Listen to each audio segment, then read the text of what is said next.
including at the United Nations. The decision to step back from G20 engagements arises from circumstances beyond the South African government's control.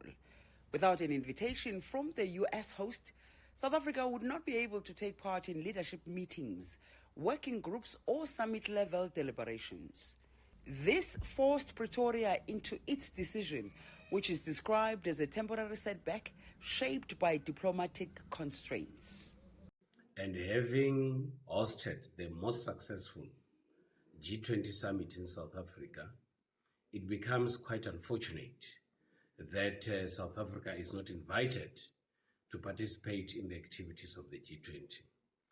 That continuation of what happened in South Africa could also be missed. And my sense is that there should be a commitment from those who participated in South Africa to ensure that the agreements that have been reached are actually carried through. Ndo warns that the move could weaken Africa's representation in the G20, but added that other G20 members should be able to champion the continent's cause in the meantime. South Africa has been there in the G20 for quite some time, and I think they have got a good understanding of the dynamics and the activities taking place at the G20 level in terms of the progress that we should get through our participation in the G20. We can only rely on the other G20 member states in terms of how do they ensure that the commitments that were made in South Africa and the level of continuation has to take place in the US. The pause in the country's G20 participation comes at a time when South Africa is actively strengthening its ties with the African Union, BRICS Plus, and South-South partnerships.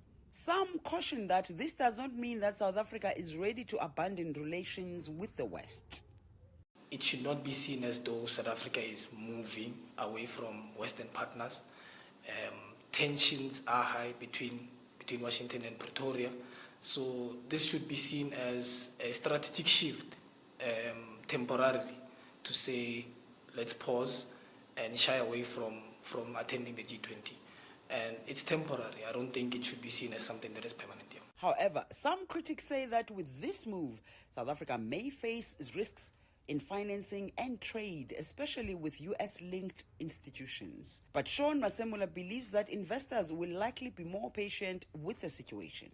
And investors will be looking at different variables, especially in terms of the markets. But I don't think we should expect dramatic shifts, because I think what investors are waiting for now, not just investors, but a lot of financial institutions are waiting for economic policy consistency. So they'll be looking at from here on what happens.